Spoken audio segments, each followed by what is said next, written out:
자, 오늘은 공경이라는 제목으로 여러분과 말씀을 나누겠습니다. 계속해서 우리가 십계명의 말씀을 나누고 있죠. 자, 오늘은 제5계명인 내 부모를 공경하라 하는 말씀을 여러분과 나누겠습니다.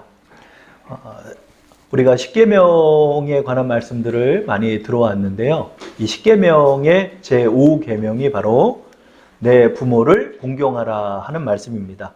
십계명 중에 이 5계명이 유일하게 이 복을 하반절에 담고 있죠. 우리 출애굽기 20장 12절 말씀을 다시 한번 합독해 볼까요? 내 부모를 공경하라. 그리하면 내 하나님 여호와가 내게 준 땅에서 내 생명이 길리라. 아멘. 십계명의 말씀을 보면 무엇 하지 마라, 무엇 하지 마라. 만약에 그렇게 하지 않으면 너희가 어떻게 된다. 이렇게 말씀을 많이 하는데 5계명은 유일하게 내게 준 땅에서 내 생명이 길 것이다. 이렇게 말씀하고 있죠. 여기서 내게 준 땅은 출애굽기 말씀이니까 가나안 땅을 그 당시에는 말씀하고 있죠. 내게 준 땅에서 내 생명이 길리라. 이 길다는 것은 그 원어적인 의미로 보면 사역 동사가 들어가서 길게 하겠다 이런 의지를 담고 있대요. 그래서 너의 생명이 길지 않았는데 내가 너의 생명을 길게 하겠다 하는 하나님의 의지를 담고 있는 거예요. 그래서 여러분 그 뭐 불가리아 뭐 이런 데 보면은 여러분 그 불가리스를 많이 드시고 해가지고 막 장수하는 가족들이 있대잖아요. 그러면 그 장수하시는 분들 그 어떤 물을 먹는지 막 이런 취재를 하는 거를 우리가 보잖아요. 근데 저는 거기서 한편으로 보는 거는 그분들이 다 이렇게 부모 봉양을 잘하고 공경하는 그런 마을들이 많아요. 이런 분들이 장수를 많이 하시더라고요. 하나님께서 내 부모를 공경하는 자녀들에게 그 생명을 길게 해주겠다 이렇게 축복의 약속을 하여 주셨습니다. 신약에 가서는 이 축복이 더욱더 확장되는 것을 우리는 보게 되죠. 에베소서 6장 1절부터 3절을 제가 읽어보겠습니다. 자녀들아 주 안에서 너희 부모에게 순종하라. 이것이 옳으니라. 내 아버지와 어머니를 공경하라. 이것은 약속이 있는 첫 계명이니 이로써 내가 잘되고 땅에서 장수하리라. 아멘. 여기 공경에서 이 사도 바울께서는 우리에게 내가 땅에서 잘되고 또 장수하는 축복을 너희에게 줄 것이다 라고까지 이렇게 축복을 확장해 주고 있습니다. 이 5계명을 사도 바울께서 뭐라고 말씀하시죠? 약속이 있는 첫 계명이래요. 약속이 있다. 너희가 이 계명을 지키면 하나님이 이 약속을 들어주신다는 거예요. 어떤 약속? 너희가 공경을 할 줄 아는 사람이 되면 너희가 땅에서 잘되고 장수하는 축복을 너희에게 줄 것이다. 이렇게 우리에게 말씀하여 주시는 것입니다.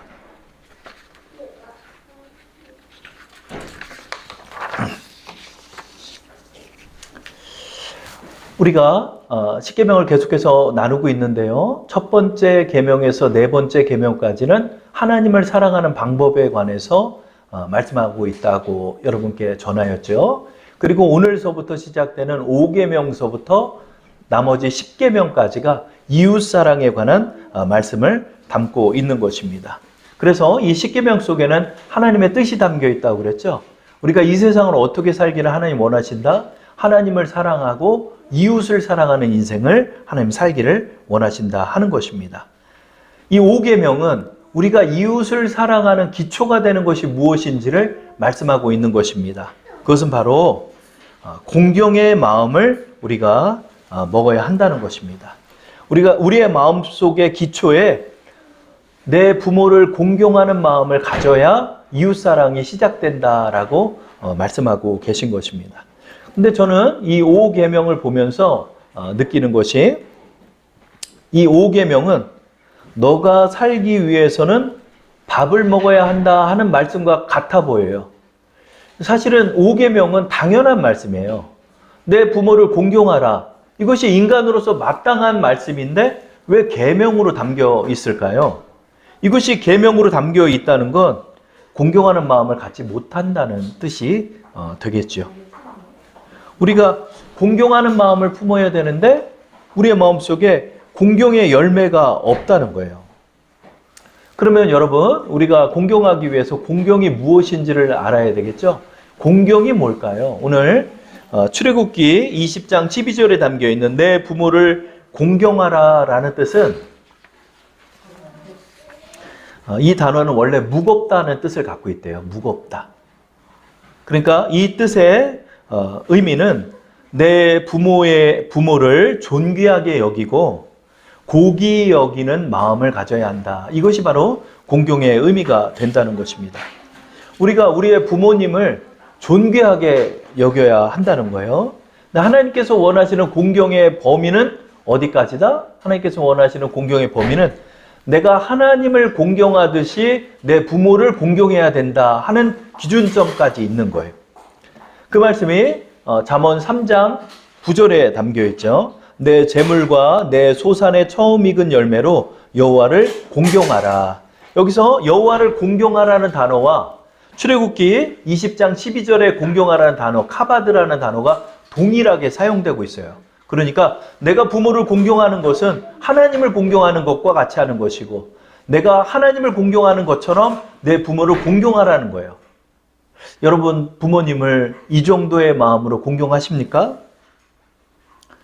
그래서 마틴 루터는 우리에게 너희의 부모는 하나님의 대리자라 이렇게 표현하여 주셨습니다. 하나님께서는 가정에서 자녀들이 부모에게 순종하며 공경의 마음을 배우고 사회에 나가서 순종하는 사람이 되도록 인도하는 것입니다. 그래서 우리 부모들은 자녀에게 영어 공부도 시켜야 되고 저희도 참미 우리 발레도 가르쳐주고 찬영이 또 영어 교실도 보내는데 그런 것도 우리가 해야 되겠지만 아이들에게 이 순종하는 자녀로 우리는 삼아야 하는 것입니다. 그래서 먼저 부모를 공경하는 자녀들이 돼야 돼요. 교회에서 일이 끝나고 이렇게 저녁에 딱 집에 들어가면 아이들에게 이제 태블릿 PC로 이렇게 영어, 한글 이런 거 공부를 해요. 그러면 제가 들어오면 아이들이 본척만 척 하는 거예요. 제가 들어오는지 안 들어오는지 신경도 안 써요. 그래서 이거 안 되겠다 그래가지고 아빠가 오면 어떻게 해야지? 그러면 찬미 찬영이한테 저희가 강압적으로 가르친 게 아버지 다녀오셨어요? 이렇게 인사를 하게 하는 거예요. 찬영이는 이렇게 본척만 척 하는 거예요. 그냥 아버지 오셨어요? 그리고 그냥 태블릿 PC만 보고 그럽니다. 그래도 우리가 이 부모님에 대해서 아이들이 어떻게 부모님을 여겨야 하는지 이런 것을 우리가 가르쳐야 하는 것입니다. 하나님께서는 왜 이웃사랑의 초석으로 공경하는 마음서부터 가지라라고 말씀하셨을까요? 우리 자녀들이 최초로 태어나서 제일 먼저 만나는 권위가 바로 부모님이랍니다. 여러분 우리가 인생에서 바꿀 수 없는 게 하나 있죠. 그게 뭐죠? 우리의 부모죠. 우리의 부모는 내가 바꿀 수가 없어요. 부모는 하나님이 정해준 거예요. 왜 그러셨을까요? 하나님께서는 최초의 권위로서 부모님을 만나면서 부모님을 공경하는 것을 배우고 눈에 보이지 않는 하나님을 공경하게 하시기를 원했던 거예요. 그래서 우리가 가정에서 공경과 순종의 마음들을 배워나가면서 이 아이가 온유하고 또 순종하는 아이로 자라나게 하시는 거예요. 그래서 이 아이가 사회에 편입되면서 사회의 권위에 반항하지 않고 사회에 순응하면서 그 권위를 이뤄나갈 줄 아는 그런 자녀로 하나님은 삼아주시기를 원하는 거죠. 에베소서 6장 5절에 그것을 말씀합니다. 종들아 두려워하고 떨며 성실한 마음으로 육체의 상전에게 순종하기를 그리스도께 하듯 하라. 이렇게. 우리가 공경을 배우며 사회에서도 공경할 줄 아는 자가 되어서 이 마음을 가진 자들이 눈에 보이지 않는 하나님을 공경하는 인생을 하나님 살기를 원하셨던 거예요. 그래서 우리 부모들은 이 자녀들을 공경하는 자녀로 삼아야 하는 것입니다. 그러나 오늘날 여러분 이 가정이 너무 많이 무너져가지고 저는 막 너무나 이 그 TV 프로 같은 것들이 잘못된 것 같아요. 요즘은 그 뭐 결혼 생활을 지옥같이 표현을 해가지고 문제 가정들을 보여주면서 사람들에게 그 관심을 유발하고 또 온갖 기괴한 그런 모습들을 보이고 있죠. 여러분 이런 말씀 들어봤습니까? 불효자가 받는 제일 큰 형벌이 무엇인지 압니까? 불효자가 받는 제일 큰 형벌은 그 불효자가 자라서 자신이 그토록 싫어했던 아버지, 어머니의 모습을 자신에게 발견할 때랍니다. 나는 저렇게 살지 않겠다라고 생각하는 가정들, 또 부족한 부모의 모습을 보면서 자란 자녀들, 이 자녀들에게 주님께서 말씀합니다. 그래도 내 부모를 공경해야 한다. 왜냐하면 하나님이 보내셨기 때문이다. 그래서 너는 너의 부모를 존귀하게 여겨야 한다. 근데 많은 자녀들이 이렇게 이야기합니다. 아버지가 나한테 해준 게 뭐가 있어? 또 아버지가 나를 이끌어주고 나를 밀어준 게 뭐가 있어? 이렇게 이야기하며 많은 관계 속에서 이 가정의 관계는 애증의 관계로 변질되고 말았습니다.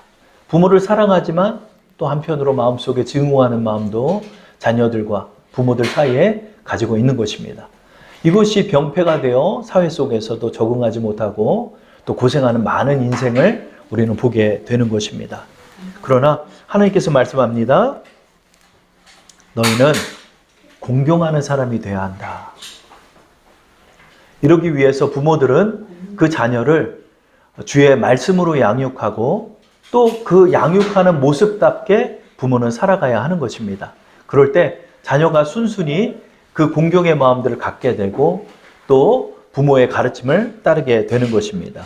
에베소서 6장 4절에 또 아비들아 너희 자녀를 노엽게 하지 말고 오직 주의 교훈과 훈계로 양육하라. 이렇게 말씀하고 있습니다. 아비들이 주의 말씀으로 자녀를 양육해야 하는 것입니다. 그럴 때 자녀들은 순종하는 인생들을 살게 되고 그 인생이 평탄해지는 것입니다. 제가 좋아하는 말씀 중에 잠언 3장 6절의 말씀이 있는데요. 한번 읽어보도록 할까요? 다 함께. 너는 범사에 그를 인정하라. 그리하면 내 길을 지도하시리라. 이 말씀 우리가 참 많이 묵상하고 나눈 말씀인데요. 이 말씀의 원어적인 의미를 세번역은 이렇게 표현하고 있습니다. 너는 범사에 그를 인정하라. 그리하면 내가 가는 길을 곧게 하실 것이다. 이렇게 말씀하고 있습니다. 인생이 굽이져 본 사람은 알아요. 또 인생을 가시밭길을 걸어본 사람도 알아요. 왜 이렇게 내 인생은 굳냐? 왜 이렇게 내 인생은 고생스럽냐? 좀 평탄하게 고든 길을 좀 걷고 싶다. 그럼 사실은 많은 사람들이 이걸 원해요. 우리가 새해를 맞이하면서도 올해는 좀 잘 됐으면 좋겠다. 올해는 좀 평탄하고 순탄했으면 좋겠다. 좀 사건 좀 안 일어났으면 좋겠다. 우리의 마음에 그런 마음들이 참 많죠. 그때 우리 주님 말합니다.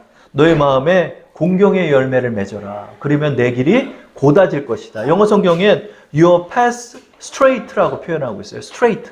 쭉 펴진다는 거예요. 우리의 인생이. 여러분, 우리의 인생이 곧았습니까? 굽이졌습니까? 가시와 엉겅퀴가 가득했습니까? 우리의 인생이 펴지는 길이 뭐다고요? 바로 공경하는 사람이 되어야 합니다. 여러분, 우리의 마음속에 나의 이웃을 존중히 여기고 내 부모를 공경하는 마음이 자리 잡고 있습니까?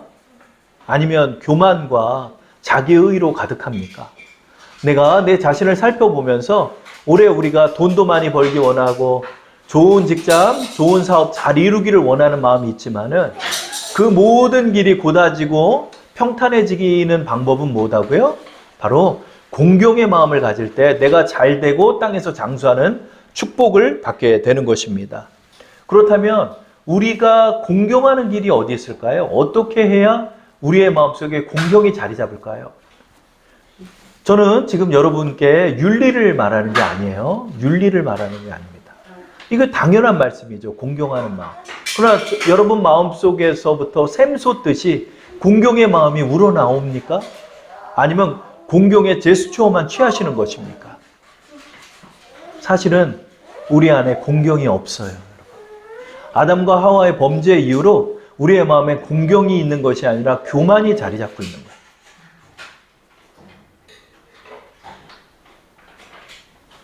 공경의 제스처만 사회생활을 위해 취할 뿐이지 사실 우리 모두는 공경이 무엇인지를 몰라요. 공경은 그리스도 예수의 마음입니다. 그리스도 예수께서도 아버지 하나님 앞에 순종함으로 십자가의 길을 걸으셨던 거예요. 그러므로 여러분, 우리는 새해를 맞이하면서 하나님 돈복 좀 많이 받게 해주세요. 하나님 내 사업 좀 잘 되게 해주세요. 이렇게 기도하면서 우리의 마음속에 근원적으로 간구할 것은 하나님 정말 내 마음에서 공경의 싹이 트기를 원합니다. 하나님 내 마음에서 정말 공경하는 마음을 좀 갖기를 원합니다. 이것이 나에게 열매를 맺어지기를 원합니다 하고 하나님 앞에 간구해야 하는 것입니다. 자, 그렇다면 우리가 공경할 수 있는 방법은 어디 있을까요? 첫 번째로 저를 한번 따라해 볼까요?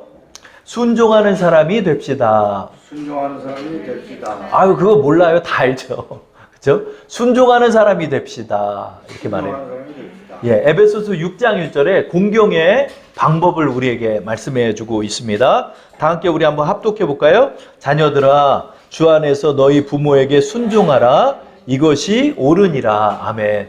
여러분, 이 순종이라는 건 순순히 듣다는 의미를 갖고 있어요. 순순히 듣는 거예요. 순순히 들을 줄 아는 사람이 돼야 하는 거예요. 주의 말씀을 순순히 듣는 자들이 공경하는 마음이 하나님이 싹트게 해주시는 거예요. 그럴 때 하나님께서 그 공경하는 마음을 우리의 마음속에 심어주시는 거예요. 부모님께서 말씀을 하실 때 그것을 곰곰이 듣고 경청하고 또 순순히 따르려 하는 순종을 우리가 해나갈 때 우리의 마음속에 공경의 마음을 하나님은 싹트게 해주시는 거예요. 그러나 아이들이 벌써, 우리 찬미가 벌써 7살이 됐어요. 야, 제가 아이들을 7살까지 지금 키우고 있다는 게 굉장히 놀라운 생각이 들어요. 근데 우리 찬미만 돼도 찬미 뭐 할 때 제가 옆에서 뭘 못 건드려요. 저리 가! 이래요. 내가 할 거야! 어제도 우리 사모님이 그 케이크를 사줬는데 그 케이크에 성냥이 있었어요. 성냥인데 찬미야, 이 성냥은 아빠 엄마가 켜야 되는 거야. 귀엽고 이 성냥을 켰어. 놀래가지고 그냥 이렇게 막 던졌는데 손이 그 불똥 때문에 딜 뻔했어요. 그래서 아마 우리 찬미가 그것을 배웠으리라 생각해요. 순순히 듣고 순순히 따를 줄 아는 자녀들로 우리는 자라나야 하는 거예요. 그러니까 우리의 삶 속에서 하나님, 제가 공경의 열매를 맺기를 원합니다. 그러기 위해 순종하는 마음을 주옵소서. 이렇게 기도할 때 6살 먹고 5살 먹은 우리의 자녀들이 순종을 배우는 게 아니에요, 여러분. 60살을 먹었어도 다시 시작하셔야 돼요. 70살을 먹었어도 공경을 다시 시작하셔야 돼요. 그래서 50살을 먹고 60살을 먹었어도 하나님 앞에 순종하는 사람이 되게 해달라고 여러분이 간구하시기를 바랍니다. 그래서 하나님, 제가 여기서부터 다시 시작할게요. 하나님, 제 마음속에 순종의 마음을 주옵소서. 주 안에서 순종할 수 있는 자가 되게 하옵소서. 그러나 여기선 주 안에서라는 단서 조항이 있죠. 그렇기 때문에 부당한 어떤 요구라든가 잘못된 것들은 우리가 주 안에서 분별해서 따를 필요가 있겠지만 근본적으로는 우리의 마음속에 순종하는 사람이 돼야 하는 것입니다. 순종하는 자가 되자. 순순히 따를 줄 아는 사람이 돼야 한다. 근데 이게 나이를 먹었어도 이 부분에 대해서 열매를 맺지 못하면 하나님께서 꼭 이 훈련의 코스로 여러분을 넣으시는 것 같아요. 이번 주에 이제 제가 좀 부끄러운 간증인데 하나 여러분께 말씀을 드릴게요. 우리 아는 목사님이 전기 오토바이를 저한테 주셨어요. 그래가지고 새벽에 출퇴근하기엔 좋잖아요. 그래가지고 전기 오토바이를 새벽에 끌고 다니고 또 낮에 왔다 갔다 하고 할 때는 제가 전기 오토바이를 끌고 봉고차를 끌고 다니기에는 너무 크니까 그렇게 해요. 근데 머리를 이렇게 한껏 이렇게 다듬고 나서 화이바를 딱 쓰면은 머리가 완전히 이렇게 찐빵처럼 눌리더라고요. 그래가지고 제가 머리를 굴렸어요. 야, 요 3단지 이렇게 뒤로 돌아가지고 간 다음에 요 횡단보도 앞에서 그냥 건너오기만 하면은 화이바를 안 써도 되겠다. 이런 생각을 한 거예요. 그래가지고 화이바를 안 쓰고 일부러 요 아파트 단지로 해가지고 요 맞은편 있잖아요. 그쪽으로 딱 왔는데 그쪽 앞에 뭐가 있는지 알아요, 여러분? 그쪽 앞에 경찰차가 대기하고 있는 거예요. 딱 이렇게 쳤는데 바로 경찰차가 여기 앞에 있는 거야. 이렇게 돌리려고 그랬더니 삑 하더니 길을 딱 가로막는 거야. 아유, 저 여기 주사랑교회 목사인데 한 번만 봐주세요. 요즘 단속 기간이라서 안 됩니다. 그래가지고 2만 원짜리 딱지를 떼가지고 이 피 같은 돈 2만 원을 입금을 했습니다. 그래서 제가 나라에 좀 보탬이 됐는데요. 제가 그거를 겪으면서 아유, 하나님 어쩜 요 앞에 경찰차가 있습니까? 저는 그런 생각이 들었어요. 그래서 저는 꼭 이렇게 무단횡단을 하면은 꼭 붙잡혀요. 진짜 평생 몇 번 안 하는 편인데 그 할 때마다 경찰한테 잡혀요. 왜 그러죠? 하나님께서 이 순종을 배우게 하시는 거더라고요. 알고 봤더니 하나님, 제가 나이가 이렇게 많이 먹었는데도 하나님, 내 안에는 왜 이렇게 술책이 많고 내 안에는 왜 이렇게 이런 간사한 마음들이 많나요? 순순히 따를 줄 아는 자가 돼야 되는데 그 화이바 하나 쓰는 것조차도 제가 이렇게 싫군요. 제가 이번 주에 또 하나 배운 시간이었습니다. 여러분, 순종은 하나님 배우게 하시는 거예요. 그래서 여러분, 우리가 나이를 먹고 하나님을 만나고 우리가 하나님 안에서 거듭날 때 거듭난 이후서부터 하나님의 양육이 시작되는 거예요, 여러분.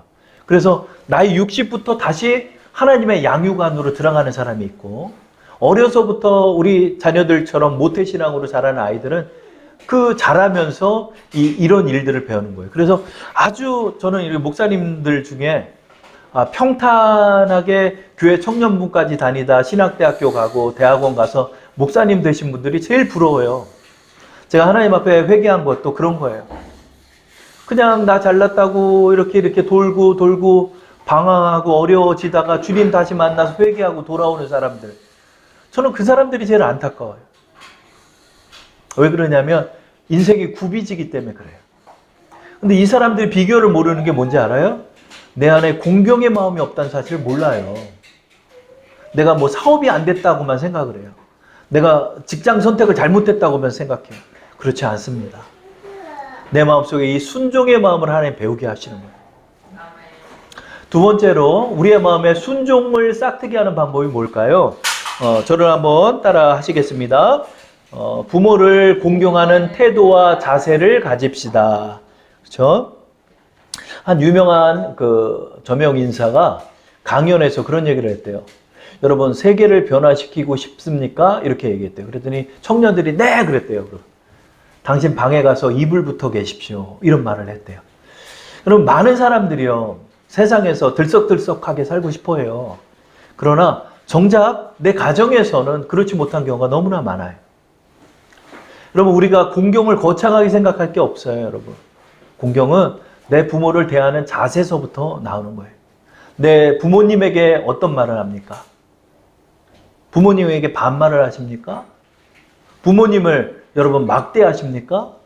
여러분, 그래서는 공경이 사라지는 것입니다. 디모데전서 3장 4절에 우리에게 공손함에 대해서 말씀하고 있습니다. 다 함께 합독해 볼까요? 자기 집을 잘 다스려 자녀들로 모든 공손함으로 복종하게 하는 자라야 할지며. 이제 우리 목사님들하고 이제 벌써 저도 10년 차가 되니까 많이 친해졌어요. 친한 목사님들은 저한테 이사장 잘 지내? 이렇게 얘기를 해요. 제가 사회에 있다가 교회 이 목회 사회로 들어오면서 제일 어려웠던 것들이 목사님들을 대하는 방법이었던 것 같아요. 그러면서 그래도 어떻게든 제가 목회에서 적응을 해야 되니까 제가 배운 게 뭐냐면 목사님들하고 얘기하면서 저도 모르게 이렇게 손이 모아지르. 손이 모아. 우리 사모님이 저를 맨날 놀려요. 목사님들 대하는 것처럼 저를 대해주세요. 왜 내가 어떻게 목사님 대하는데 예, 맨날 이런대요, 저보러. 저도 모르게 그거를 배우게 되더라고요. 처음에는 굉장히 싫었어요. 그러나 그 자세를 배우면서 저의 마음속에 존중의 마음들이 싹트는 것들을 조금씩 느끼게 됩니다. 여러분, 우리의 마음에서 공경을 어떻게 싹트게 할까요? 공손함에서 시작돼요. 여러분. 공손한 마음을 가져야 돼요. 공손하다는 건 말투부터 또 말씨서부터, 저는 말본세라는 표현도 많이 쓰는데 말본세에서부터 우리가 공손함으로 부모님을 대할 줄 알아요. 공손하다는 것은 인사도 포함되는 것입니다. 말투도 포함되는 것입니다. 이것서부터 내가 바꿔나가야 돼요. 여러분, 우리가 올해는 주님의 말씀 안에 좀 순종하는 사람들이 됩시다. 그 말씀에 순종할 때 우리가 복을 받는 거예요. 여러분. 어떻게 복을 받죠?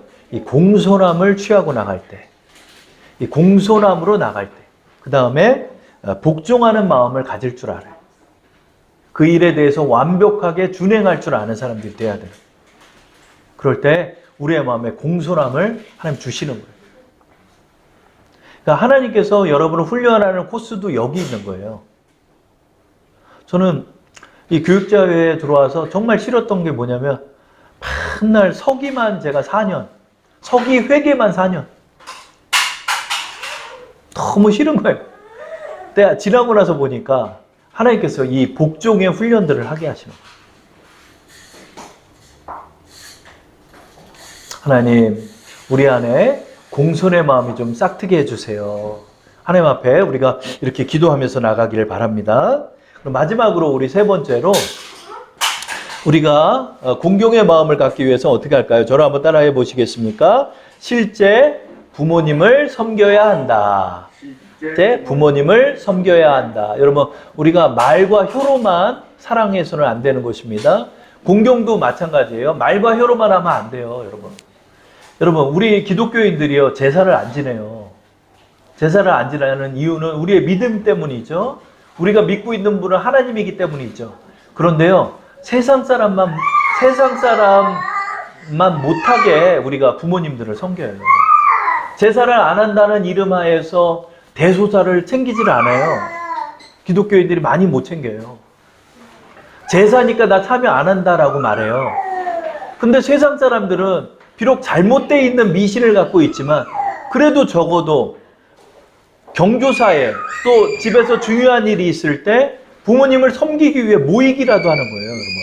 여러분, 우리가 실제로 부모님을 섬길 줄 아는 자녀들이 돼야 하는 것입니다. 디모데전서 5장 4절 말씀 합독해 볼까요? 만일 어떤 과부에게 자녀나 손자들이 있거든 그들로 먼저 자기 집에서 효를 행하여 부모에게 보답하기를 배우게 하라. 이것이 하나님 앞에 받으실 만한 것입니다. 아멘. 여러분, 우리 부모님 생신 챙겨야 되는 거예요. 집에서 무슨 일이 있고 그러면 돈으로 보태야 되는 거예요, 여러분. 부모님이 아프다고 그러면 부모님을 봉양하기 위해서 내가 노력해야 하는 거예요, 여러분. 여기에 하나님 복이 있는 거예요, 여러분. 유대 사회에 큰 폐단이 있었어요. 무슨 종교의 이름으로 공경의 일들을 폐하는 교묘함이었어요. 그게 바로 고르반이라는 말이었어요. 율법에서 부모가 나이가 드시고 또 그거 하시면은 부모를 공경해야 하는 거예요. 금액을 일정 부분 드려야 하고 이렇게 공경해야 되는데 이것을 하기 싫으니까 이제 고르반이라고 하는 거예요. 이 고르반이라는 건 재물이란 뜻인데 내가 이 재물은 하나님께 드린 바가 되었다라고 선포하는 거래요. 그러니까 이건 하나님께 드릴 거니까 이건 하나님께 드리니까 드려야 되고 부모님은 드릴 돈이 없으니까 못 드리는 거예요. 그런 식으로 하면서 부모 봉양하기를 피했다는 거예요. 예수님께서 이걸 지적하는 거예요. 마가복음 7장 11절 말씀을 보면 너희는 이르되 사람이 아버지에게나 어머니에게나 말하기를 내가 드려 유익하게 할 것이 고르반 곧 하나님께 드림이 되었다 하기만 하면 그만이라 하고 이런 식으로 사람들이 하는 것을 예수님이 지적하는 거예요. 그렇지 않습니다. 여러분, 우리는 부모님을 돈으로도 섬겨야 돼요. 부모님의 아픔을 우리는 이해해야 해요. 또 우리가 힘이 있을 때 부모님을 도와드려야 되는 거예요. 그럴 때 하나님께서 우리의 마음속에 공경과 순종의 마음을 주시는 것입니다. 여러분, 한 해를 되돌아보시면서 여러분 어떤 마음으로 살아가십니까? 여러분, 우리의 마음속에 정말 공경이 좀 싹트기를 여러분 소망하기를 바랍니다. 우리의 마음이 외부를 향하지 않고 하나님을 향하는 마음이 되기를 바랍니다. 그래서 우리의 마음속에 싹트는 하나님에 대한 공경과 부모님과 내 이웃을 존중히 여기는 마음으로 여러분이 살아가시길 바랍니다. 그럴 때 2023년도 새해가 여러분에게 내가 잘되고 땅에서 장수하리라 하는 하나님의 은혜와 축복을 경험하게 될 것입니다. 공경에 큰 열매를 맺는 우리 주사랑 성도 되기를 축원합니다.